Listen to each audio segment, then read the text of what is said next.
Let's start with g6, d6, bishop g7. I'm just showing you the setup first, and then I will show you what it looks like in a real game when white tries to play as well. We have e6, b6, bishop b7, a double fianchetto, knight to d7, knight to e7, castle, h6, and finally a6. And this is the target position of our little setup. It's called the Hippopotamus Defense, also known as the Hippo in short. It's not a very aggressive opening, in fact it's a very passive one. You can see that none of our pieces is past the third rank from our perspective, or the sixth rank. So we let white take a lot of space on the board, but we can see that we have a very good control of the fifth rank. Every square is defended by at least one pawn, and there is also the bishops, and the knights that are defending the fifth rank. And usually there are two follow-up ideas depending on what white will play, and these are the pawn breaks c5 and f5. You usually don't see both of them in the same game. You will choose either one of them, either c5 or f5, because these are weakening moves. They do have a lot of importance to break through in the center, to attack white's center and white's space. But for example, by playing c5, you're giving up the defense of the d6 and the b6 squares, because this pawn on c7 was defending these two pawns. Now they no longer have a defense. And generally speaking, c5 is considered as a more positional breakthrough, whereas f5 is the more aggressive option, the more combative one, maybe even a little bit more ambitious. But this system is not ambitious, far from it actually. It's just very solid, doesn't require to know any theory at all, and you can play it against anything white plays. But the thing is, white often becomes overly aggressive. The player with the white pieces usually try to punish black for its passivity. But despite being a very passive opening, it's very solid. It's not easy for white to do anything. So very often white is going to be overly aggressive, and as black we can just wait for a mistake and then launch a devastating counterattack on the white side. So let me now show you what it looks like when you play it in a game. Let me put the pieces back into their original squares. Just before that, I can also mention one last thing, is that you can also play this setup with white. Usually people prefer to play the Hippopotamus Defense,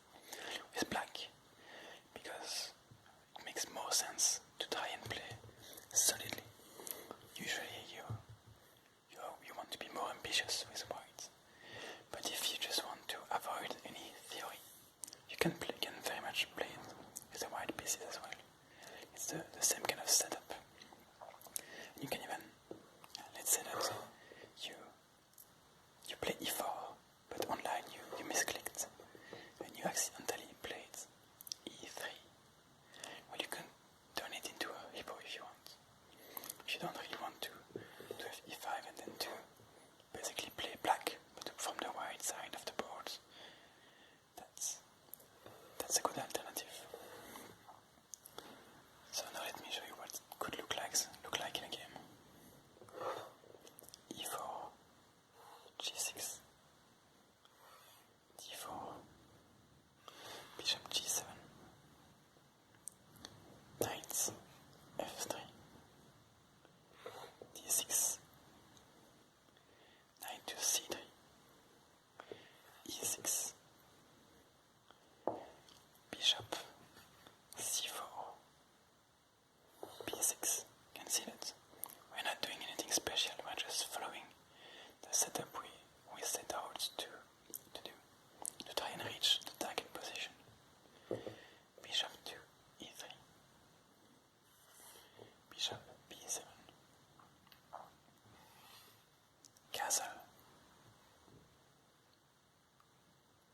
knight e7, now, queen d2, and here you have to be a little bit careful, because this is something that you see a lot in this position, either queen d2 or queen to e2. In this instance, there is a queen and bishop battery on this diagonal over here. And the idea for black is very simple, for white is very simple, is that they want to trade off this bishop to get rid of the flanked bishop. So every time that you see a bishop and a queen lined up like this, you want to play h6. That momentarily prevents us from castling, because if we were to castle later on, we would remove the rook that is currently defending this pawn. So white could win this pawn. So right now we cannot castle, but that's okay, because our king is perfectly safe in the middle of the board right now, because we have so many pieces in front of it. And now there's a small complication for white, because they might not know what to do in this position. They can try something like d5, and in general, if you see d5, you want to play e5. Yes, you have momentarily closed off the center, and you have these two flanked bishops that are both looking relatively grim. But this is only temporary, because after f5 you're just going to blow the center, and you're going to open it up again in your own terms, how you want to open it. Now you're not going to do that immediately. And you could see something like rook e1, knight d7, a4, and another important move when you see some a4 or h4 move on the other side of the board. You don't want to allow white to play a5, because that would be particularly annoying. So here it's also important to play a6 or h6 when it's on the other side of the board, so that if white plays a5, you can hit them back with b5. And in this position you're perfectly fine. You're forcing the bishop back, for example, on a2, and you have a very nice position. Oh, yes, white has an advantage in space, but you have a very solid position, and there are lots of ideas at your disposal.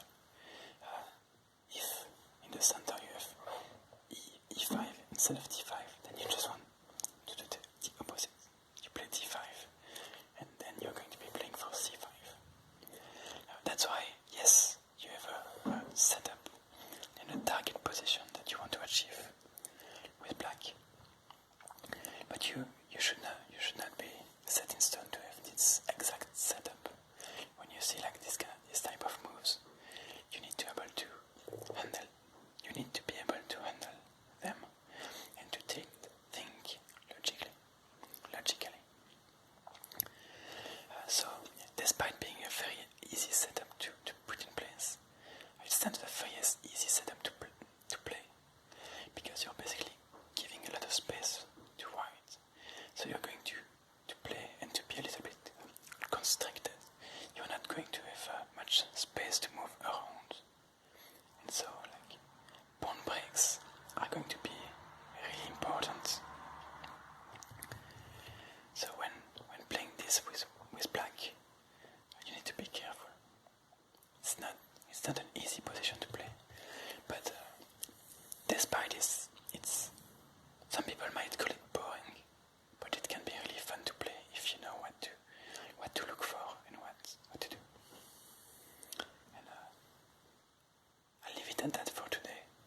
Kaspersky has played this in the World Championship twice against Tigran Petrosian in 1966, and I would very much like to show you those games. So stay tuned for that. Again, if you're still here, if you've watched the video up until this point, please leave a like and subscribe to this channel for more videos like this one. That would mean a lot to me. Thank you for watching. Have a nice day. Have a nice evening.